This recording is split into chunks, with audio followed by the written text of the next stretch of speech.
All right, everybody, welcome back. Sam's Army Match Week 38. We got a lot to talk about. We're going to start with the Premier League, where we will set the stage for a big decision day to come. A big day for everybody, especially in the top five battle, especially Aston Villa and Nottingham Forest. Halftime will be a history-related weekly what if. Around the world, we got a preview of the all-important Europa League final. United and Spurs come in flying at the bottom of the table. And we'll also have the MLS Minute, of course. Stoppage time, Ivan Toney's best bets, and everyone's favorite segment, GOAWs. Now, time to welcome in this week's panel of beauties, starting with Mr. Tyler Terrens, who is most likely, we've not talked about this, but I'm assuming you're knee deep in the wedding preparations stage of life at this point. Is that correct? Yeah. Yeah. And Yep. so here's a question for you on a scale of watching Liverpool to watching the Jets. How painful is this wedding planning process so far? Somewhere in the middle. Not so bad. Sometimes it's fun, sometimes it's a nightmare. My mom's involved, so you know. So you can outsource the most painful stuff. Yeah, she just sort of like, she's like, "Do you want my opinion or do you want me to just present the options that I found?" And I was like, it doesn't matter what I say because you're going to give your opinion anyway." And then so thankfully this is the one piece of content that she does not listen to, so I can say whatever I want on here. But she listens to every game I call, every Sirius XM show I do. Shout out, Mom. Hey, Mom, you're causing a lot of stress in the house. Appreciate you. Doing a great job. Mr. Mitchell Goulet, aka Overtime Mitch, not in the middle of wedding preparations at this point. Your question: are the New York Knickerbockers your odds-on NBA favorites to win the NBA this season? Fuck no. Salty ass bitch. No. Salty Okay. ass bitch. Say with a straight face that you believe the New York Knicks are going to win the championship. We're gonna win the whole fucking thing. Okay. Okay. You guys won't get past Indiana. Seriously, you won't. Indiana's a good team. We swept them last year, and we told people. What were you? What were you? What were you this year? Not a good team? Incredibly injured. Are you kidding me? Oh my god. Jaylen Brown was playing through a torn meniscus. We saw what happened to Tatum. Porzingis has God knows what. Holiday's still dealing with a hamstring. If we are healthy, everybody's banged up, my boy. Most you guys, everybody's banged up this time of season. Banged up and injured are everybody's banged up. Everybody's banged up. Don't do that. Don't do that. Anunoby came out of the game. What was it? Game 3 or game 4? Hamstring goes into with a hamstring. Don't do this. You're better than that. You're a better sports person than that. Don't do this. You guys would have won the game that Tatum got injured. Regardless. I need to put that on paper. You guys had already won that game when that occurred, but we were injured from the get-go. Sure. Porzingis had gonorrhea. Let's not call a spade a spade. Did you see that interview from earlier in the season where he did the joint interview with Jaylen? And they were like, yeah, we have some bro memories that we can't tell on camera. And it very much looked like they went to France. Menage a trois? Yeah, little Celtics Twitter speculation. Absolutely. But those are two of the only single guys on the team. So that's how you build team culture. That's what I'm saying. Yeah. We'll work on building podcast culture later. We'll leave No, the No, we'll leave the bing bong. I had to get a little bing bong talk. So there you go, Tyler. Good job. We got it in there. Let's move on. Premier League time. Oh boy. We've been saying this for weeks and weeks and weeks. It's just it's rather unfortunate the way that this is going down. And there's no title race to talk about. There's no bottom, feeder relegation battle to talk about. But we do have a battle for top 5. So that's where we're at right now. Let's focus on that. So the games this past weekend that mattered, basically, Arsenal, the big one. Arsenal beat Newcastle 1-0 at home. Aston Villa took care of a lifeless Spurs 2-0. Chelsea took care of a lifeless Manchester United 1-0. Forest went to West Ham and held on by the skin of their Skin of their teeth. Skin of their teeth. I was going to say in the little piggies way, but I don't know. Yeah, also the piggies. Yeah. There you go. Leicester beat Ipswich 2-0. That's not top 5 battle, but Yeah, there's a reason to bring that up. Anyway, of these games for the weekend, Tyler, which one were you most sort of interested in, or what results stood out to you? Most interested in the Chelsea and United game for a multitude of reasons. I don't like either team all that much, so it was going to be a good result no matter what. I would have had a lot of fun watching United blow up Chelsea's top 5 chances, and watching United suffer their 18th loss of the season is also fun. So for that reason, it was a lot. It was a lot of fun. Otherwise, none of the games fucking mattered. I mean, Forest getting a win helped the overall cause of like making the final day of the season as entertaining as possible. What would make it even better is City losing to Bournemouth tomorrow, as we record this on a Monday. That's correct. Because right now the battle is, so we have 3 teams on 66 points. That's Newcastle, Chelsea, and Aston Villa. Then we have Man City on 65 and Nottingham Forest on 65. But the big caveat there is Man City's only played 36 games. So they have one more game to go against Bournemouth on Tuesday. So that one will be big. Now, if Bournemouth get a result, that would really make the last day all kinds of fun. Right now, the 3 teams in the the Champions League spots, as I said, are the teams on 66. So Newcastle, Chelsea, and Aston Villa. Man City's in 6th on goal differential. They're up 11 goals, by the way, on Nottingham Forest, who are on the outside looking in. Now, we'll get to this in a minute, but there is a big one coming up this weekend with Nottingham Forest hosting, or are they hosting Chelsea? Let me see. Yep, Nottingham Forest host Chelsea on decision day, so that will be interesting. In fact, should we just wrap the weekend preview in with the? Oh yeah. Yeah, right. I mean, that's what we got to do at this point. So Chelsea, by the way, they're still alive in the Conference League, so they still have these other things going. Who gives a shit? I mean, it's a competition, and they're actually playing. They play a different team for that tournament. There's literally a different team that goes to those games. My point is, they're winning in 2 competitions, and Tottenham oh my God, cannot. We can't do that. So I'm just giving them a little bit of credit. The fact that they're winning Conference League games and they continue to do well in the league, I'm giving Chelsea just a little bit of a shout out there. It's not much, but it's something. All right. So anything else from the weekend? Arsenal taking care of Newcastle. I know that Newcastle probably wanted that or needed that a little bit more than you guys did, but it was a good game. I thought there was going to be more goals. That was my real takeaway. Yeah, I think that game showed exactly what we have to work on here in the offseason. I was not impressed with Odegaard. I was not impressed with Partey. I was not impressed with Kivior. We're towards the end of the season where, guys have maybe emotionally phoned it in. Not everybody, to be fair, but I think we have a ways to go before we're actually competing for a title. We got ourselves through most of the season. Put your thumb down. We got ourselves through most of the season this year. And we were hanging in there, but it is pretty clear to everybody now that we were not going to win the title this year with this squad. Improvements to be made, but we take this season, we learn from it, and we move forward. And that's a nice win, to be fair. Yeah. Great hit, Deck. I wouldn't trade him for anything. Newcastle wanted that one too. Newcastle always play us well. Surprised they didn't play Isak. There was a reason for it, but yeah, no, good win. All right. Any of the other games? Anything at all? We got the one going on live right now. It doesn't mean much, but 3-2 Fun game. Yeah, Brighton. Shout out Everton, wrapping up Goodison and on a positive note. Oh yeah, always leaving a make. I'll tell you what, I do think that this was an important 3 or 4 month stretch for that club, because if they had fallen into another situation like last season and were, fighting by the skin of their teeth to just avoid relegation after Moisaya comes in, leaving Goodison, going into this new stadium with their tail between their legs, like, I think that the vibe around that club just would have been really ugly, especially with what Liverpool are doing across the park right now. And I just, like, again, I look at their side and I look at them as a club and particularly where they are, right? Like, such a big part of, like, winning and recruiting players is like where you are. Liverpool's a great city to live. Like there's a reason why Mo Salah loves it, want to keep his family there. Like there's a big reason for that because it's a great place to live. It's a great place to raise a family, and you can have some fun as well. And it's a obviously a historic football town.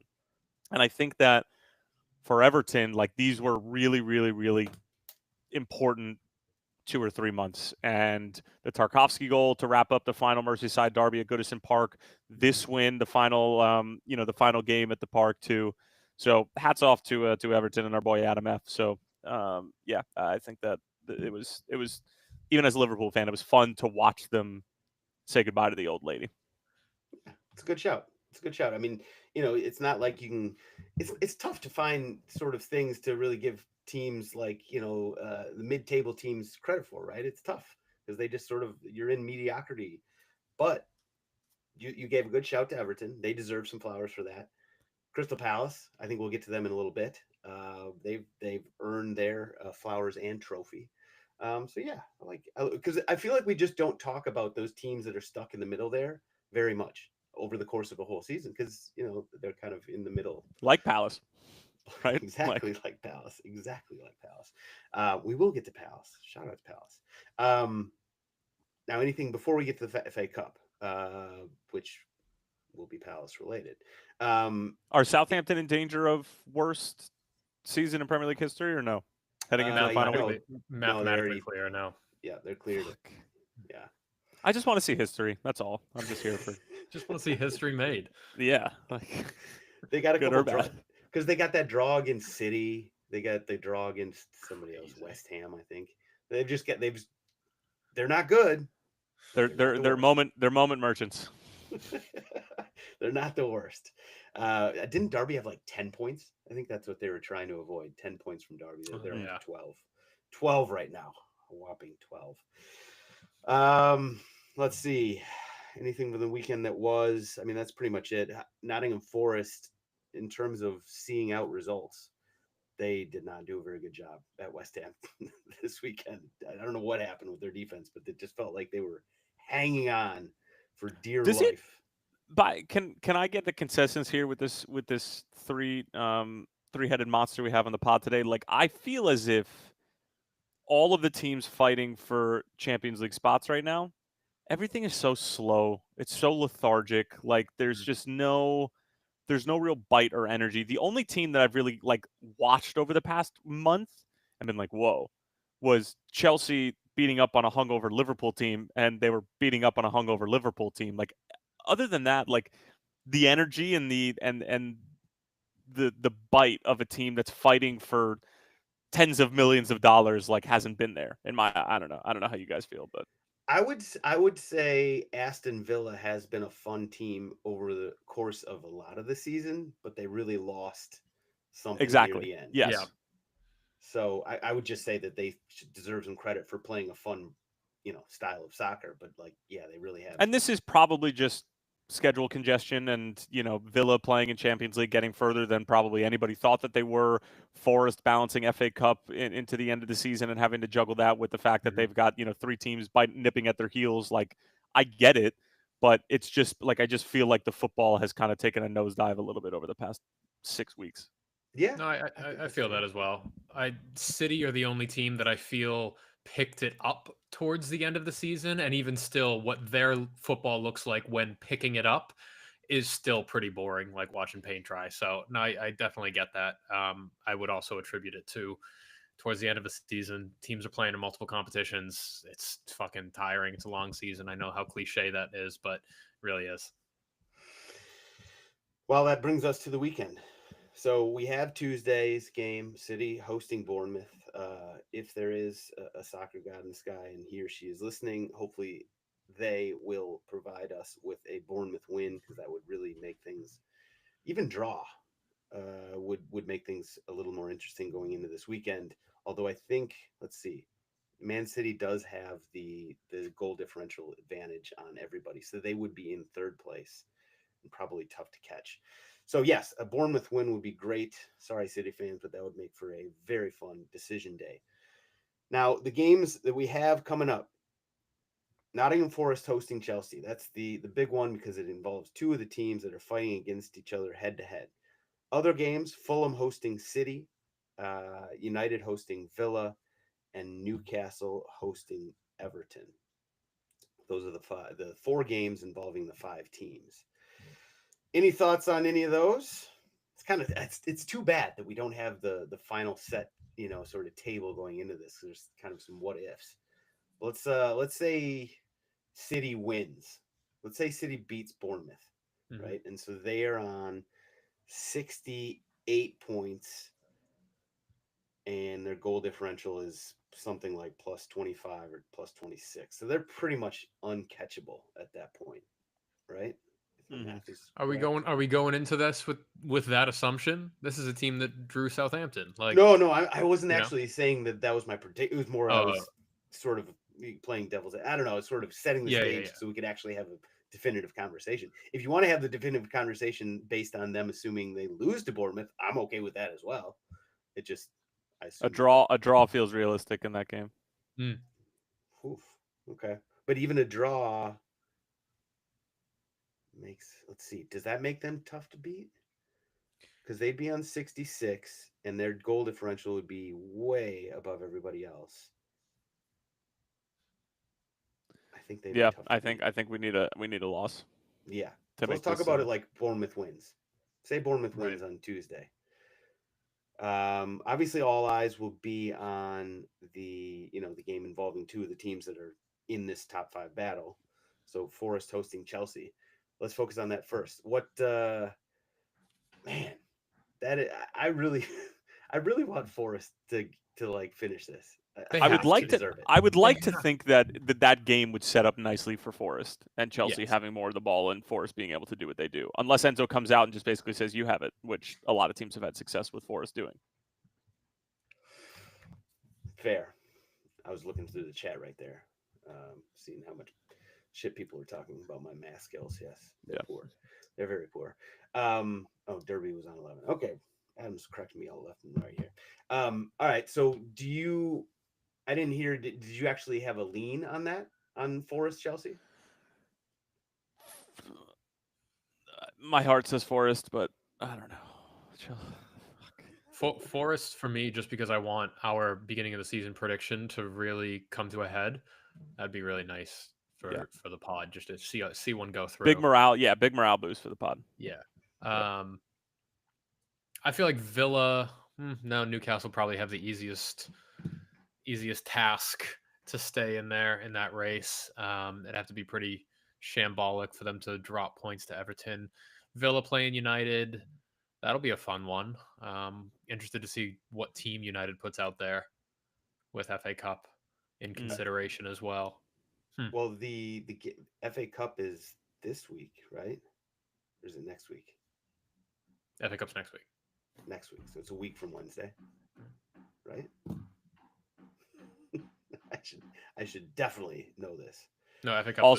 Also, Tommy in the Discord, and by the way, if you're not signed up for the Discord, get into it because it's just the best way to communicate in the entire world with all the same soccer-loving sickos that you dream about. And Tommy was like, "Take my Crystal Palace European League or European spot, early season prediction, and put it up in the rafters." It's like, it's like saying Manchester United was going to qualify for Champions League. You're like backdoored that motherfucker. That's how Porzingis gets sick. All right, let's be careful here. Big time backdoor. Listen, this actually. So Tottenham and Manchester United play this week. It's this week. It's 2 days from now. So that game that Manchester United is going to play on Sunday, which actually is meaningful, very meaningful. Not for them. Yeah, that'll be really interesting. They will be so drunk when they win. Whoa, buddy. We'll get there. Okay. We'll get there. I can't believe this is the week that Spurs are finally going to win something. So Villa is going to play a United team that's going to be either drunk or just completely just done, mentally checked out at that point. So Villa's in a good spot, even though they have to go to Manchester for that. Newcastle, pretty good spot. Everton doesn't really have anything to play for, even though they haven't had much to play for the last few weeks or last few months and have done quite well under David Moyes. Fulham hosting City. I mean, that is a game that City could easily get tripped up on against a Fulham team that, could play with anybody on certain weeks. Well, I don't know. It's going to be an interesting decision day. I'm excited. We don't have much, but we got the top 5 battle. We'll leave it there. Yep. Sounds weird. It sounds weird to say a top 5 battle. Yeah, I like top 4 better. Feels more prestigious. It doesn't sound right. I don't want to be a gatekeeper. Plus, it's just sort of what we're used to, right? Like yeah. Top 4, top 4, top 4. And all the jokes about, Arsenal finishing top 4 and everything. Just makes more sense that way. Now, before we get to the FA Cup final, I think we should do a few quick words from our good friends over at Kick-It, the all-in-one soccer tennis set/company. Tyler, why don't you tell us a little bit about it? Kickit.net is where you're going to go. SAM25 is the code you're going to use, and then what's going to show up at your door 5 to 7 days later, 5 to 7 business days, that is. Business days now being days when the Knicks are playing in the Eastern Conference Final. And what you're going to get is a basic soccer tennis set, and it'll show up at your doorstep, and you're just going to go in the Discord, and you're going to thank me, and you'll be like, Tyler, thank you so much for doing these reads every single time. And when I say read, I'll be like, I don't type out anything for these. These are just all straight off the dome. And what's going to be straight off the dome is your ability to play Kick-It with your friends who have a poor touch, whether it be Sam, whether it be Mitch, whether it be Mikey, definitely not Tommy because he's a professional soccer player. They can play too. If you can play, you can play. The ball is designed for those of you who have touches like a donkey. So, Darwin Nunez, I'm looking at you. Please leave my football club. Let's get some money for you. But on your way out, pick up a Kick-It at kickit.net. Use code SAM25, and you'll get 10% off. Good. Well done. Well done. You mixed all sorts of shit talking in there. Oh, yeah. And got it clean. Well done. Yep. That's why you get paid to do this kind of stuff. All right. Crystal Palace, Manchester City. Now, before we get to FPL, we got to wrap up the FA Cup. Not how I expected the game to go. When Crystal Palace scored that goal, I was like, oh, here we go. We're going to get some goals in this game. Nope. But we got the result we wanted. Crystal Palace. You thought the game was going to open up after that? I did. No. Well, listen, what I really thought you were hopeful. You bet. Yes. Did you bet the over? Of course. Okay, so I mean, why are we having this conversation then? Why did you even ask that question? Yes, I did have the over, but I did think that Crystal Palace would score, and yeah, maybe they'd fall back a little bit. But I thought City would, bring something to just throw shit at the wall, hope something would stick, and then you might get another break. As soon as Henderson makes that save on the penalty, you know it's Palace's day. You just know it. I knew my over was over at that point. That's for sure. But at that point, I was just, okay, I'm done with the money. Let's just hope Crystal Palace hangs on. They did. Like, I was excited for them. Like, all the fans. It's so cool when you actually see a club like that win something, and you actually, they show the montages of the fans in the stands and the fans in the bars and everything like that. Compare that with what the scenes would have been like if Manchester City won yet another FA Cup. It's like such a night and day. Who gives thing. A shit? It's just night and day. That's Palace's first trophy in club history. First, major trophy in club history. 110 years in the making. That's where football's played. That's where all this comes from. That's why any of this shit matters. Not because of what we put on the internet, not because of what other people put on the internet, but because of that kind of shit. That like the father and son on the tifo with the sons in the stands at the time, the lifelong fans that have been, supporting the club for decades and have never seen a trophy. Like that's the shit that matters. That's what I loved from this. And you're right. As soon as that penalty got saved, that was Palace's game to lose. It felt like City were going to come back and put one in because that's what City have done in the past 5 to 10 years. But I don't know. I never felt for a moment that was City's game. It was anybody's game. Then Palace scored and was in the driver's seat. And then that penalty got saved. And it was like, okay, all right, this is Palace's game to lose. And I'm so happy they came out with it. That was an entirely well-deserved trophy. Any discussion of the potential red card? Don't care. I'm sort of in the same boat. I really don't want to I don't want to rehash it because it would just take away from Palace at the end of the day. But yeah, sure, it probably was a red card. That's kind of how I felt too. It's like, if I was a City fan, I might feel a little aggrieved. I think everybody in the entire If you're a City fan, do you really care about that game? Like, it's the second year in a row you lose an FA Cup final. Like, who gives it? Like, do you really care? Again, who is a Manchester City fan in our Discord, let alone who listens to this podcast? Show yourself. Show yourself. Oh wait, none of you exist. So like, does anybody really care? Does anybody care? No. Rudy cared. Rudy's not on the Discord. Haven't heard of Rudy Pete isn't from putting him. money in our pocket. I don't give a shit. Yeah, when's the last time you reached out to Rudy for him to come on the podcast? Well, he's doing his own thing with Barstool now, so I figured, you got to have a little bit of a separation there. So the answer is you haven't reached out to him, similar to how you didn't reach out to love Larry, Rudy, and you didn't reach out to Larry until recently either. And then you call out Larry for not coming out, and then we learned the truth that you actually never texted anybody. Well, there's some truth to that. I'll jump to Sam's defense a little bit here. I don't like bothering people. I don't like imposing upon people that if I have a higher level connection, say with a 10-year NBA veteran, I'm not going to bother him all the time to come and talk about footy. But if it's something he likes doing. Speaking of bothering 10-year NBA veterans, I texted TJ asking him for a ticket to either Game 3 or Game 4 in Indianapolis, and I got ghosted the most hard. But I'm glad that I shot my shot. Shoot. I love that. I love that for you. Listen, if TJ, he would give you one if he had one. But I know. I mean, this is the same guy who sent me a Virgil van Dijk kit when he was still a Liverpool fan before he bought in with Leeds. I love TJ, and TJ and I used to talk about Liverpool all the time. But he's probably locked in and doing much bigger things. He's at the business end of his season. It's also he knows I'm a Knicks fan. Like, he'd literally be giving me a free ticket for me to cheer against him for an Eastern Conference final game. As one of the nicest humans in the world, I think TJ probably did the math on that. And I'll text it back after the series. All right. Well, listen, just shout out to Palace fans. Obviously, long time coming. Chris Richards, by the way, played a hell of a game. And Matt Turner. I know. I was going to give Matt Turner his flowers for sure. He played in the run. He didn't play in the final, but he played on the run. But Chris Richards had a great game. Yeah. He single-handedly, basically stopped Holland from scoring that one tap-in header. Yep. Dean Henderson's hat, don't like it. Don't like that stupid-looking hat. I did like him talking shit to Pep, though. That was I kind of like that. I don't know what was said, but I do know it was around time wasting, and Pep's response in the post-game presser was like kind of bullshit. He was just like, you look at Barcelona and they go to kill off the game, and like, my teams, we never time waste because like we're looking to kill off the game. And I'm like, well, that's why you didn't win an FA Cup, and that's why Barcelona got knocked out of Champions League, because if they had for a moment realized that they could just take the ball to the corner and not expose themselves to score the game killing goal, then they might be in the Champions League final. So like, maybe you should stop making excuses, and like, the time wasting had nothing to do with you losing the game. Yeah. So bing bang boom. I'm on your team there. Chris Richards, starting center back for the Gold Cup this summer after performances like that? I think he has next to whomst? Yeah, that's a bigger question. Cameron Carter-Vickers. Tristan Blackman.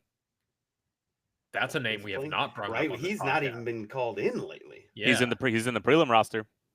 Interesting. Everybody's on the prelim roster. Not everyone, but yeah.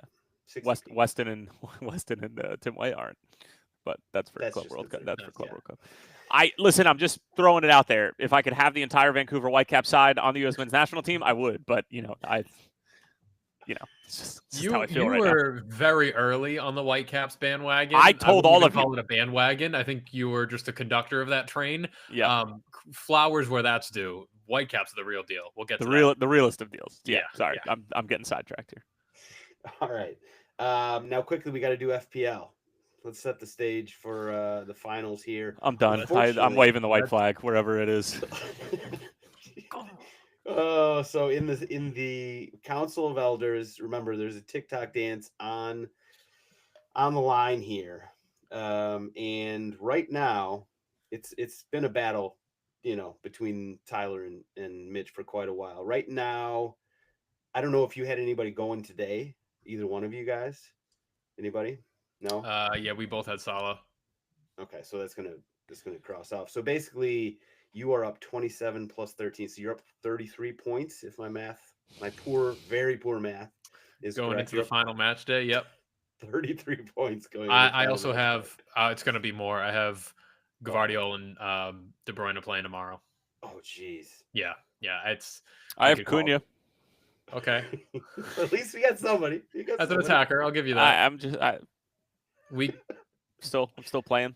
we could give yourself some odds.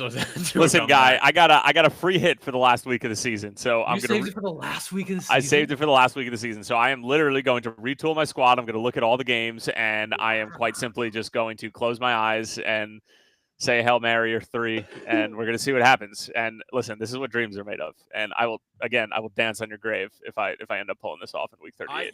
You well deserved too. If I blow a 33-point lead last day of the season. I love that you still have a free hit though. That's amazing. Yep. Okay, it's still interesting. I'm going to call this. I made that decision like a month ago when I realized how tight it was going to be. I was just like, I'm going to save it for the last day in case I need a miracle. And lo and behold, here we are. There we are. Now at the other end of the table, I'm glad Mikey's not here because he would definitely get really focused and change his squad up for the next week. I'm actually only 2 points behind Mikey right now. Ooh. And I've still got some players going this week. Oh, he still does too, by the way. Never mind. He's going to put up a bunch of points tomorrow. But I'm creeping up on him. And I guess you could say I'm creeping up on Tommy, but not really. He's still 30 points ahead. Now, in the other league, so we have the Sicko League, which is for the Discord people. Right now, Cunnerlingus is up top. Shout out to Rob Carey, who joined just recently. Californication. Anang Parekh is in second. Now, there is the cups are going on as well. Unfortunately, I have no easy way of figuring out who's still alive in the cups. So I can't give a shout out to the people who are playing in the final coming up this week, both in the Discord Sicko Cup and in the podcast wide league cup. So unfortunately, guys, my bad, guys and girls, I can't give you a shout out. I'll give a shout out to the people who are at the top of the podcast league right now. Anna Cortez or Luke McCulloch's Anna Cortez team is up top and by about 30 points. So it's looking pretty good. Magnets, Patrick Kelly, number 2. Cunnerlingus, Rob Carey, 3rd. Eurovision, Mike Evans, in 4th. And then Ryan Nowland, Mo Salah, Mo Problems, 8.0. Just ahead of No Hair, No Mo, Christopher Frost in 6th. Well done, guys. So 1 week to go. We will update everybody, and hopefully I'll figure out who's winning the various cups. I can give you guys shout outs as well. For now, though, we'll move on to halftime, where I think we got to start out with a quick word from our friends over at Arc Designs, the best 3D engraving, sports memorabilia type shop in the world in Loveland, Ohio. Tyler, what do we got to know here? Oh, yeah. Family-run company, family-owned, family-operated, and they are, as Sam mentioned, the best in the business at 3D laser-engraved coasters that are going to have sort of like a bird's-eye view, 3D blueprint view of a sports team of your choosing, whether it's on their website, which is arcdesigns.com, ARCKdesigns.com. If it's something that they have on their website, whether it's an NCAA team, an EPL team, an MLS team, whatever it might be, or if they don't have it, you have the option to customize your own. You can say, I want the Bernabeu, I want Real Madrid, I want the Camp Nou, I want Barcelona, I want the Emirates, I want Arsenal, whatever it might be. You can put it on there. They'll do it for you. They're extremely quick about getting it out to you. Use code SAM25 to get 10% off of your order. And again, the winner of the Discord Cup is going to get 2 free coasters from arcdesigns.com. Again, ARCKdesigns.com, and get yours today. All right. Now, halftime, we start out with the weekly what if. Big shout out to our guy, Nostradamus, who actually came up with this one. If you could have one historic relic from your club, it could be anything at all, what would it be? Mitchell, what do you got for us? Man, you really sprung this one on us. That needs. It was in the notes, wasn't it? It was. No. Oh, was no, it? he put it in there. You just didn't see it. It's okay. It's reading's hard. Maybe it's Henri's jersey from the goal he scored on his return. You know, and when he went and celebrated in the corner and was just elated. I think it could be his kit, and I'd like it signed if we're in a pure hypothetical situation. I would also like it signed and framed, and a picture with Thierry while we're at it. So we just get to like have like 3. All right. I've never met him. Okay. All right. It's a good one. Tyler, what do you got? The corner flag from which Trent Alexander-Arnold took the quick corner from that Anfield. Sweet. That's tough. That's I like that a pretty lot. good. I don't know where I'd put it, but I want it. Do they have that somewhere in like the museum? Don't know. Okay. I was wondering if they might have had that somewhere. Sam, your answer? So I would probably go because our club With is that goal that got us 7th place and got us into Europa League that one year. Maybe one of your trophies or something. Yeah. Yeah, actually, it was going to be one of the trophies. I was going to go with the 1963 UEFA Cup. Oh, How old were you? in How old were you? senior high 15? school. You guys, Nice. You guys are way too quick with that. You're way too quick with that. I feel like 63. Jesus, my dad was like in high school. You guys are jerks. I was trying to think of something else, but like just to remind people that Tottenham do win trophies, I'd probably do something like that. It's pretty boring, but I felt like that was where my head went. What about like something from that night where you beat Ajax? I mean, yeah, that was an awesome Lucas Moura signed kit from that night. Be fun. Yeah, I mean that'd be great. But if I was going to take one, I feel like that's you'd rather a trophy from when you weren't even alive. Yeah, because we got to aspire to something better than just making the finals of Champions League. And I feel like Champions League final, man. I don't know what you're hanging your head about. And it's particularly a supporter of the club that you're a supporter of. I don't know if you have the right to be picky here. Oh, okay. All right. Listen, I agree. I'm not ashamed of making the Champions League final. Something that when's the last time Arsenal? 2000 and something? 2002? I mean, listen, it's not a bad achievement, but it's not really something you want to advertise. Liverpool didn't win Champions League that night. They just came from behind and beat a Messi-led Barcelona. We eventually won champion. We that was the same year we won Champions League. Yeah, I was gonna say the same year you won it though. Yeah, if it was the same year as you guys lost to Real Madrid in the final, would you still want that corner? I think so. It's one of the most memorable nights in club history, regardless of what happened afterwards. Fair, and also you guys have won Champions League multiple times in your lifetime. Yeah. Not 6 in your lifetime, but close enough. All right, there we go. Compliment corner. I think we're going to skip that this week. We're going to head straight to round the world. I want to give a compliment to you because as much as we give you shit, when I first met you, Sam, I was like, wow, this guy looks great for like 62. So I. At least you've continued to bastardize what compliment corner is really about. Well done. Well played. I didn't see that one coming. I normally see I thought that was authentic off the cuff too. That was really good. I thought you were about to give some real wholesome. I was, and then I was like, this ain't me. This ain't my vibe. Too easy to flip it. Well played. Well played. I didn't see that one coming. Well played. All right, round the world time. Now we get serious. Now it's time to get serious. We got a Europa League final coming up on Wednesday in Bilbao. Tottenham Hotspur. What are we in? 17th place right now in the Premier League against the Manchester United 16th place Red Devils. Oh boy. I mean, I don't even know what to say other than I'm excited. I'm excited to finally win something. And I actually do think that we're going to win this game.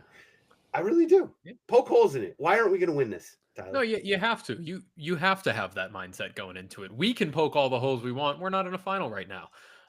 You are. So enjoy this current mindset. Yeah, right you get now. you get to be excited about it. You get to digest as much content as you want. Yeah, like I'd be super pumped if I were you. Yep, would never take that away from you. Yeah. Thanks, guys. However, right. The football being played is not going to get you excited. I think is going to upset you to a great degree. Is there a possibility we're in store, Mitch, for like a 6-5 final or some crazy shit like that? Like that would be. I mean, for that to happen, there would need to be players capable of scoring 6 goals on either. Harry Maguire has a hat trick. Yeah. Mickey Van de Ven has a brace. Casemiro with 2 own goals to help Spurs out. There we go. Yep. By the way, I owe Eric Winalda a week's worth of wearing a Casemiro Manchester United kit if he happens to head home a game winner. Ooh. I made a live bet with him on air on Sirius XM, and he's a United fan, and he was like, "You're going to be, because I was like saying how poor Casemiro has been, and like the 2 moments that he's given the club have been such a waste of, the 350,000 pounds they pay him a week." And he was like, "I'm going to be laughing all the way to the bank, when he heads home the game winner in the Europa League final." And this was before they played the first leg of the Atletico Bilbao semifinal. And I was like, well, if that happens, then I'll do this. And so I couldn't be without anything in return. You just sort of put nothing in return. No. Yeah. All right. Okay. Well, so here are the odds on the game. Tottenham is plus 195. Manchester United plus 143. A draw after 90 is plus 230. Over under. They are not expecting a lot of goals. Over 2.5 is minus 112 in this. Wow. Pretty good. I mean, I guess I understand where they're coming from, but like, haven't Tottenham and United's defense been bad enough that it could just be on them to give up goals as opposed to, United and Tottenham creating, all these chances? I think both of you are going to be so desperate to win that unfortunately it's going to also reek of desperation not to lose, which is a dangerous game. That's a good question by John. Is Mikey going to live stream Sam realizing Spurs lost a final game? We don't know yet. Not sure. Mikey's not on. He got called into a last-minute meeting.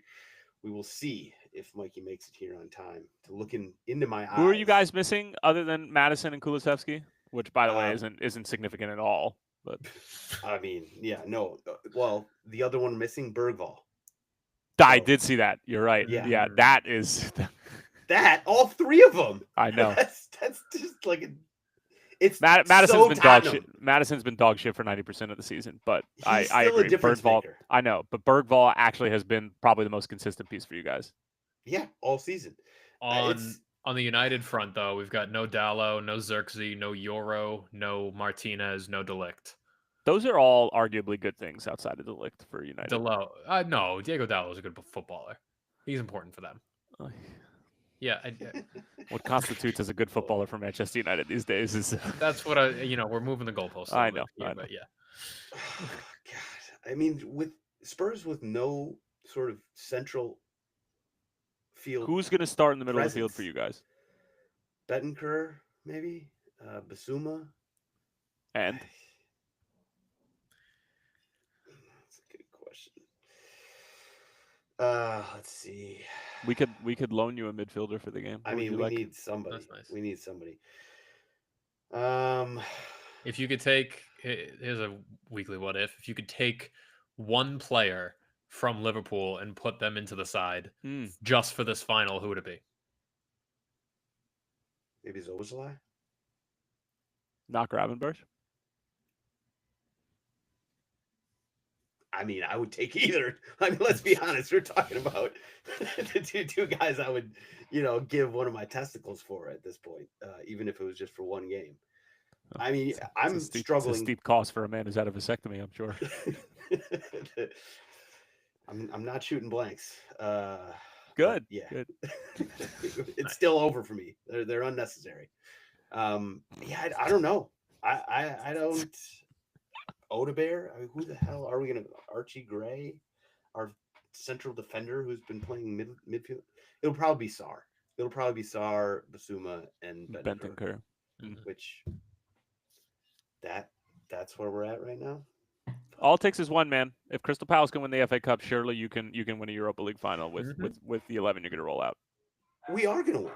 We're going to win this game. I'm actually very confident. Do you genuinely believe that? I actually do. I think that I was looking through the injuries and looking through the way we've been playing, and I was like, okay, so what's the pathway for us to win this game? And I honestly couldn't come up with one, but I still think we're absolutely going to win it. We're going to win this game. I couldn't tell you why we're going to win it, but we're just going to win it. No idea. Couldn't come up with one.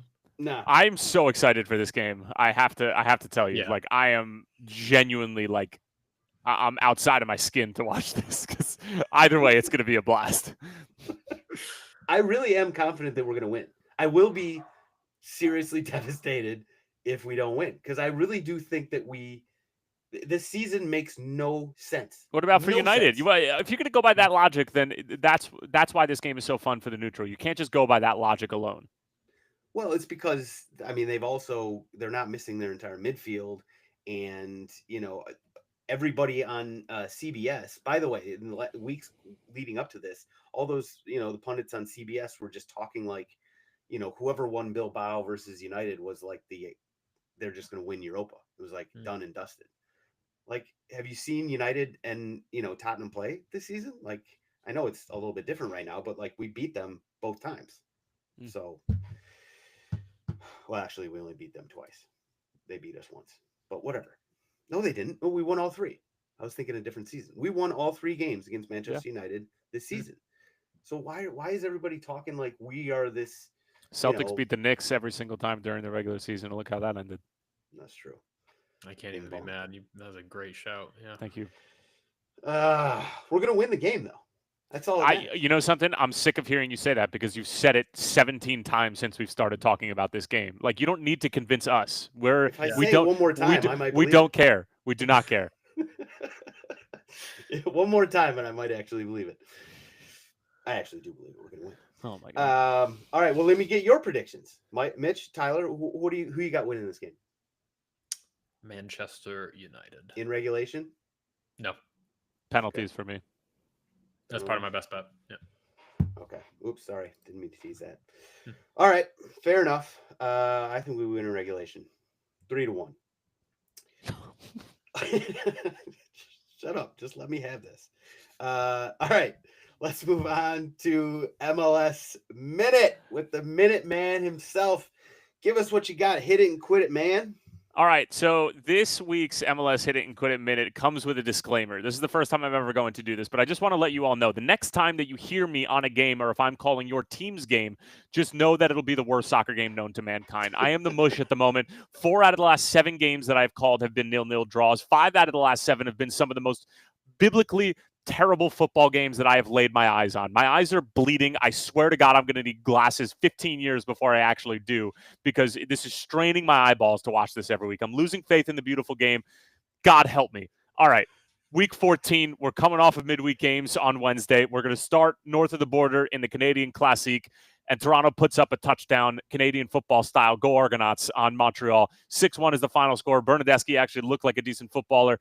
Toronto come away winners. CF Montreal, figure out what you're doing. Hudson River Derby, we're also going to paint that rivalry blue. 2-0 is the final score. New York City get it done against the Red Bull side that have sort of been having an up and down start to this 2025 season. I still don't know what to make of them. I don't know what to make of New York City either, but they win the Derby. Meanwhile, Hell is Real Derby, arguably the best in MLS. Potentially better than El Trafico. I'm here to debate it, whatever you want. Game was played in Columbus at lower.com field. Really, really high energy, high intensity about this game. Some actually really good soccer. If I was on the call for it, 0-0 stinker, but I wasn't, so it actually was a great game. Opening goal from Kevin Denke, then an equalizer from Diego Rossi early on in the second half, thanks to a penalty and a clear handball on Nick Haglund. Really well-played football match. Columbus probably deserved to win the game. Pat Noonan said as much after the game. 1-1 is the final score between two of the Eastern Conference's best. Meanwhile, Atlanta United, they're a bad soccer team. This is just flat out, they stink. I'm telling you, they suck. LA Galaxy might not have won a game yet, and Atlanta might have won 3, but I promise you, LA Galaxy would beat Atlanta United 8 times out of 10. This is a horrendous soccer team. They cannot sort it out for the life of them.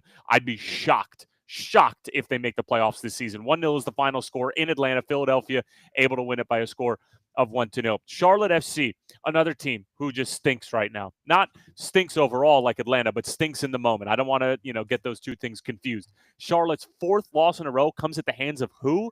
Triple G in the Chicago Fire. Brian Gutierrez at a brace. Joe Bamba, Philip Zinkernagel, all on the score sheet. 4-1 is the final score. Wilfred Zaha is entering dangerous Xherdan Shaqiri bust territory.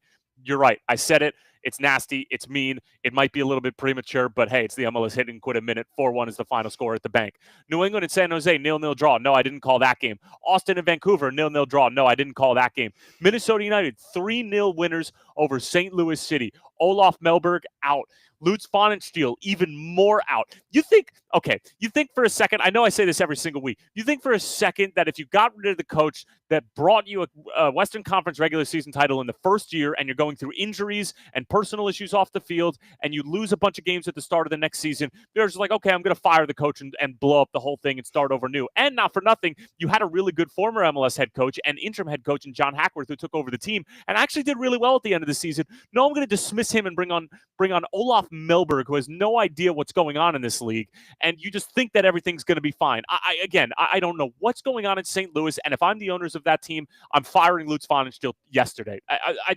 I'm sick of watching some of the ineptitude that exists in the league. I really am. Good for Eric Ramsey and Minnesota United, 3-0 winners. Nashville and DC United, 0-0. This game I did call. And this game was without Christian Benteke for DC United. Nashville rotated some pieces, and I wanted to gouge my eyes out. Good for both of these teams that come away with a point. FC Dallas at home against the Houston Dynamo in a little Copa Tejas, and Benny Olsen's side get it done by a score of 2-0. Meanwhile, Cascadia Cup between Portland and Seattle, one of the oldest rivalries in American soccer. 1-1 is the final score between Portland and Seattle. Some good moments in this game, some meh moments in this game.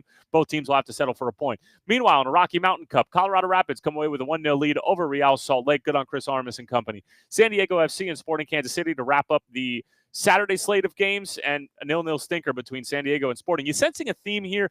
A lot of these teams are participating in U.S. Open Cup midweek games and on the weekend, and some of the soccer has just been absolutely brutal. But better times ahead, right? It certainly can't get any worse. Inter Miami, 0, Orlando City, 3 at Chase Stadium. And a lot of complaining going on about the referees from Lionel Messi, both during the game and after the game. But facts are facts. Inter Miami stink right now. They've got 1 win in their last 7. They're losing games left and right. They're bleeding goals left to right. They just gave up 6 goals in 2 games between San Jose and Orlando. And this is the most important thing. Orlando City are very good. Oscar Pareja's team is cooking at the moment. Luis Muriel is looking like a proper striker in Major League Soccer. Marco Pasalic was a beautiful replacement for Facundo Torres on the right-hand side, as he likes to cut in on his left. Same exact thing that Facu used to do. And Orlando are legit. And this is the same matchup and the same venue in which Orlando City lost by a score of 5-0 last year, and they came back with vengeance. And as we know, it's best served cold.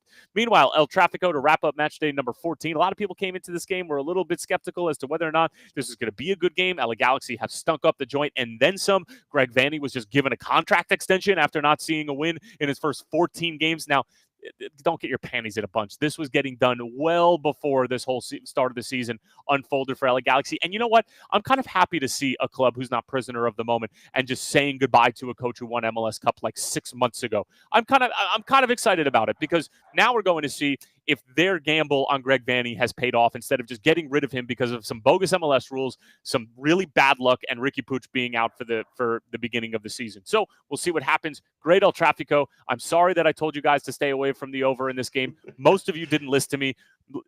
Good on you guys. Nobody should ever listen to me, including my fiance, my dog, Mitch, Sam, whoever. I'm just insane. And you guys know that from this segment and basically everything else that comes out of my mouth. 2-2 is the final score. Marco Royce finally produces his marquee moment for the LA Galaxy. Boy, that felt like it took a while, and it's probably because it did. It's been about a year. And both teams will share the point. LA Galaxy is still looking for their first win. LAFC still trying to figure out that magic recipe and that special sauce that's going to see them become the Western Conference dominant side that we expect them to be. And that would do it for match day 14. Whew, you hit us with hot fire there. Oh, yeah. Well done, sir. Well done. Yeah, I can't believe the situation with St. Louis City. I don't know how Melberg has a job, just the way things are going. I also don't know how. And it's not even crazy. Melberg, honestly. Like, yeah, he was in a tough I spot. do think it's really I do think spot. It's Lutz. And to go back to that point about the ownership, like, I get it. If you fire your general manager or sporting director, or whatever it's called, at your particular club, there's a lot of work that goes into finding a replacement, and it's on the owners, and it's basically on the owners of the club to go ahead and do that. And I understand why some owners are hesitant to do that. You typically get 2 cycles, but like Lutz has used up his 2 cycles in 2.5 seasons, so I don't feel all that bad. Again, this is a tough decision to make, but like somebody who is that knee-jerk react to what happened at the beginning of last year, to me, isn't cut out for this business, or at least this league. It just doesn't add up. And look what Bradley's doing with Philadelphia. I mean, you talk about a guy who was clearly a good coach in this league and knows how to operate on a tight budget. He's doing it with an even smaller budget in Philly. That's arguably the smallest budget in the league behind Montreal, and nobody can spend less money than them because they don't spend anything. Jesus. I also like your point on Galaxy. It's an interesting situation there with re-upping Vanny, in the middle of this terrible run that they're on. And I like it. I like your take, and I like the fact that the club is actually sort of backing a manager and not going with sort of again, stuff. I think that this whole deal was wrapped up outside of like a few details here and there, well before this season started, and it just so happened to get announced now. So there's a little bit of a caveat to it, but again, they could have blown up the deal once he started out this poorly for sure. But yeah, I stand by Greg Vanny, and like the fact that MLS doesn't really allow you to be able to have the same success for a second year, on top of the fact that Will Kuntz knew what he was doing, and he knew that if they won, they were going to be in a tough spot. And like, listen, if they have one bad year following an MLS Cup defense or following an MLS Cup, and then they come back and win the Western Conference regular season and get to an MLS Cup final, or win a trophy next year of some sort, then Wilkins looks like a genius and the guy who like stuck by somebody. How rare is that for nowadays to see somebody be that bad and still get a vote of confidence from the general manager? We like never see it anymore, ever. So I'm a fan. We'll see if Ange gets that contract extension after we win on Wednesday. It'll be interesting. Similar parallels there. All right, we will move on to quickly. There's so many other title races to get to, and we just can't get to them all, unfortunately. But there are a couple that I'll point out, mostly in Italy. So there have been some interesting races. The Dutch Eredivisie title was just won by PSV this past weekend after Ajax really kind of shit the bed. But shout out to all the PSV guys, but 4 of them: Pepe, Malik Tillman, Ledesma, and who am I forgetting? Serginho Dest. 4. So 4 Americans won their Eredivisie there. Now in Italy, the Serie A title is very much still up for grabs. We had a wild weekend, wild Sunday, in fact. So Napoli and Inter came into the penultimate weekend of the season. Inter was 1 point behind Napoli, but then Napoli went and drew with Parma 0-0 early in the day on Sunday. So Inter, they knew what they had to do. You just got to win, and you jump ahead of them. Unfortunately, they played Lazio, so not so easy. They drew with Lazio on a last-second goal by Lazio. So Inter go into this final weekend 1 point still behind Napoli. So that will be a very interesting final day there. Actually, and they flexed the game. Really interesting move by Serie A. I love it. They flexed the 2 games that Inter and Napoli play to Friday. So they'll be sort of standalone, easy to watch, easy to find. So Napoli plays Calgary at 1:45. I don't know if that's Eastern on Friday, and then Inter play at Como. 2:45 Eastern. And they have to do that. Otherwise, like if there was some incentive for one of the teams playing against either Inter or Napoli, like they could theoretically throw the game, and like then that would ruin the title race. So like I think it's good that they're kicking this game off at the same time. Like it's they have to play them at the same time. I just thought they would have played it like decision day in Premier League, where they just all play on Sunday. Yeah. It's interesting that they're flexing them to Friday. Interesting. I like it. I kind of like it. All right. But also in Italy, not just Serie A, Serie B, there's some interesting, I don't want to call it shenanigans, but interesting things going on in Serie B. So last weekend, Sampdoria, which is, a pretty big, famous club, they were officially relegated from Serie B into Serie C last weekend. But then wait, no, mathematically, they were sent down. Then all of a sudden, the news comes out that Brescia got a 4-point deduction. So what that means, and I don't have I'm not even going to try and do the math because obviously my math is very poor. But basically, what happened was Brescia was safe. They lost 4 points, so they got knocked down into the automatic relegation zone. Sampdoria got bumped up into a playoff against who I don't know. But they will. Let's see who Sampdoria play. Sampdoria playoff. Thanks for nothing, Google. So they play. Still doesn't list. Doesn't list who they play. But Sampdoria plays a playoff now. So basically, they have a lifeline. They're not officially out. Oh, you know, they didn't escape relegation to Serie C, but they did get handed a lifeline, and they'll do. I assume it's a home and home playoff to save themselves from, you know, obviously a relegation that you do not want to face as a club as big as them to go down to the third division. So crazy times in Italy. And then, of course, we also have the playoff in the championship, the richest game in world soccer with Sheffield United and Sunderland coming up on Saturday. So that will be awesome. We'll leave it there, though. We'll head on to stoppage time, where I actually remembered the hat this time. Ivan Toney's best bets, overtrain. We were cooking with gas coming out of the gate last week.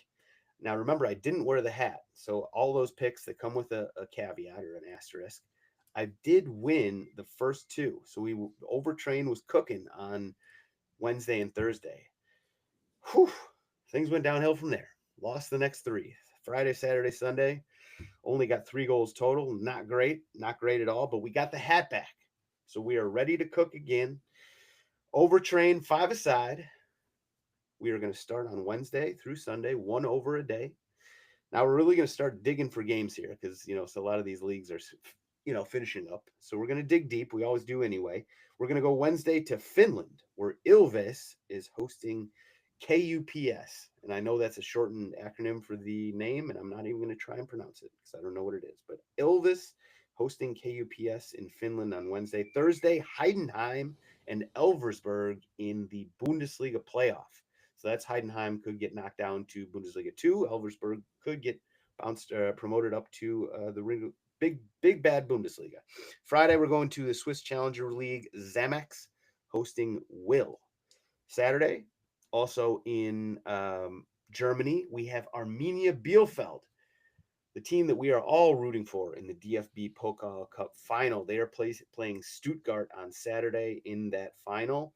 And everybody remembers the guys that we had on the program, Isaiah Young and Mael Kobosh, who were great guys, and we will be rooting for them hard, hopefully with a lot of goals on Saturday. And then Sunday, we're going to Denmark, where Copenhagen plays Nordsjælland.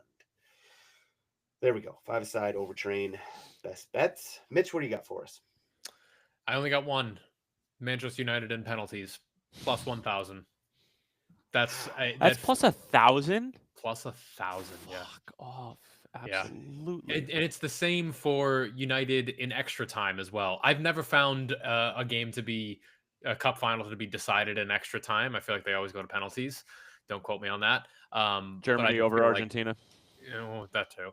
But I just feel like penalties, this game has that written all over it. So United lift the trophy. Most games that go to extra time end up going to penalties. I actually have, my book has it plus 1,100 for Manchester United winning extra time, and then plus 1,000 for penalties. Wow. So interesting. Okay. Plus 1,000 casual. I know Tyler's thinking about that. Not just thinking about it. I'm locked in, baby. All right. What do you got? Stoppage. Ivan Toney's best bet. 4-legged parlay. Bear with me here, okay, folks. Yep. I hope you're listening to this before the Man City Bournemouth game. Evan Nielsen, anytime goal scorer in that game. I got Wolves to beat Palace on Tuesday as well. And then I've got Forest to beat Chelsea on the final day of the season at home. And then I've got Villa to beat Manchester United on Sunday.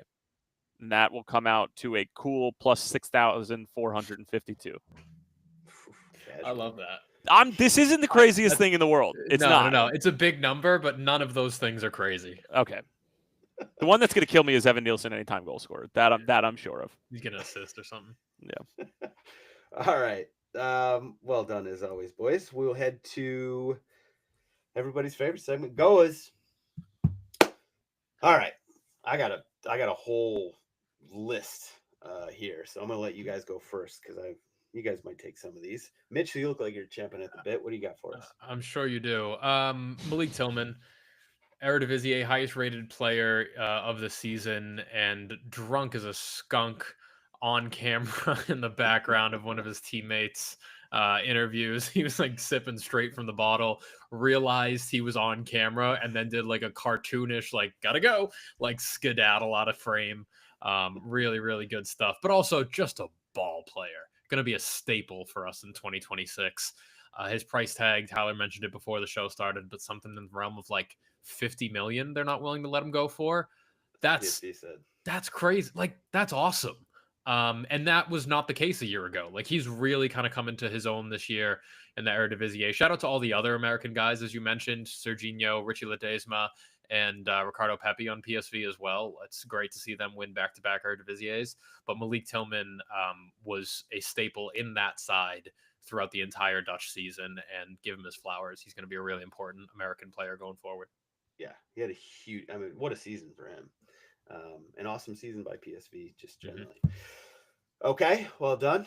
Tyler, what do you got for us, GOAWs wise?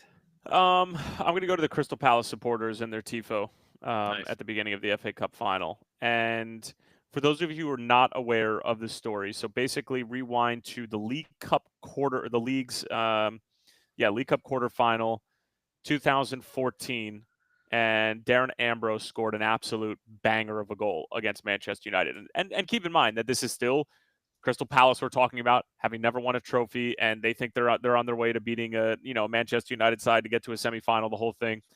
And the telecast cuts to a dad celebrating with his two sons. 3 years later, the dad of that family passed away due to cancer. 8 years later, before the start of this FA Cup final between Crystal Palace and Manchester City, the two sons are at the game, and they didn't know. There's a great article in the New York Times Athletic about this. They didn't know what was happening.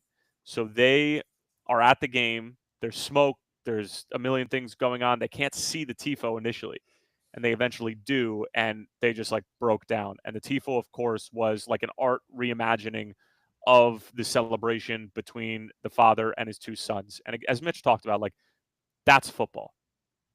Multi-generational celebration of like the club that unites them, the club that bonds them, and they could have lost the game 7-0 and they would have won the day because of something like that. And then they go on and win the game.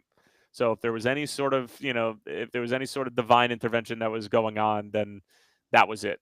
Like literally, I was like explaining it on SiriusXM this morning, and I almost started choking up because like if there's anything that my dad and I bond over, it's sports. And like I can tell you some of my favorite moments with him at Madison Square Garden watching the Knicks. There are none of those watching the Jets. Even the Rangers, there are some good moments with the Mets and the whole thing. Like those are the things that I will remember is like embraces with my father at those games. And these sons unfortunately lost their dad 8 years ago, and like what an incredible moment to be able to share. And they were the tifo. And I think that that's why Arsenal got so much shit ahead of the Champions League semifinal, is because if Crystal Palace can do that, why is Arsenal showing up with just a gunner flag? Like, we can do better. But anyway. That's good. It's good. I mean, that's what soccer is all about right there.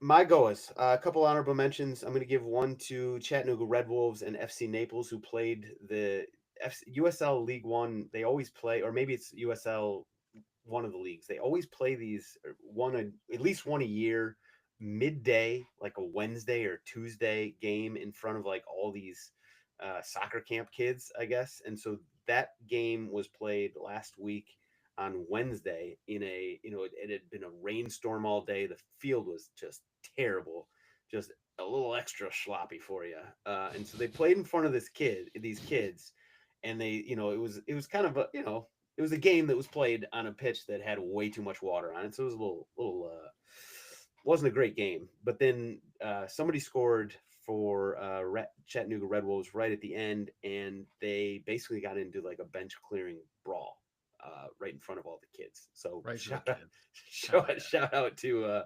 the Chattanooga Red Wolves and FC Naples on that.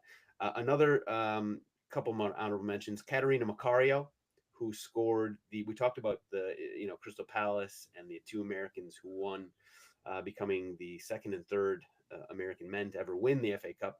Caterina Macario won the FA Cup this weekend with Chelsea, and she scored the game sealing goal, let's say. The third, I think it was the third goal in a 3-0 win, or a 2-0, second goal in a 3-0 win, I think. But shout out to Macario. She's back from injury. She's going to be a huge player for us in the World Cups to come. So great to see her succeeding. Also, one specific Aberdeen fan. So Aberdeen and Dundee played in Scotland, and this past weekend, Dundee won the game and jumped Aberdeen to grab the Conference League spot of the Premiership in Scotland. And the Dundee fans were just, they were on the pitch. They invaded the field after the game to celebrate. Aberdeen fans, a little pissed off, whatever. Somebody took a piece of a chair and threw it at the Dundee fans on the field, except they hit their own player, Jack McKenzie, right in the head with this chair. And so this guy is like, just got domed. He's like got blood, coming out of his head. Just a terrible, just stupid, brain dead move by whoever threw that chair. This guy had to like get wheeled off. Just a terrible situation. You got to be a real moron to do something like that. But my actual GOA this week goes to Marcelo Bielsa, who, if you guys didn't see this, some story came out about his negotiations or discussions with El Triste, and sort of, they wanted him to be their next manager. And some of his quotes in this story are just drop dead hilarious. So the one that really got, because basically, he had some, things he wanted from the Mexican Federation. Like, I want to, he had some demands, as he said. Train in Pachuca, which has the best facilities in Mexico. No commercial and advertising campaigns for him. No to videos for social media for him. And the most important thing, having a total freedom to select his players and people in team staff, which is obviously a thing that any coach would really want. But, certain federations have certain stipulations and certain, strings attached. So the Mexican Federation basically told him no. And so, but they said, we will give you twice as much money as you were, asking for. His response to them was, nope, gentlemen, you will never win anything. Just a mic drop moment. Like, I already love Marcelo Bielsa, but for him to basically tell Mexico that you will never win anything, that one touched me in spots I haven't been touched in quite some time. Shout out Mrs. Army. All right, we will leave it there for this week. I'm just kidding. It was just a joke. Thankfully, she doesn't listen either. Oh gosh, I got jokes. What are you gonna do? Mitchell, Tyler, you guys are the best. Everybody in the Discord chat. If you guys aren't on the Discord chat, get in it now. It is a great little soccer community. And everybody, if you're not there, it's okay. I still love you. Thanks for listening. We will see you guys bigger and better, maybe faster and stronger next week after Tottenham wins something. It's going to be great. See you then.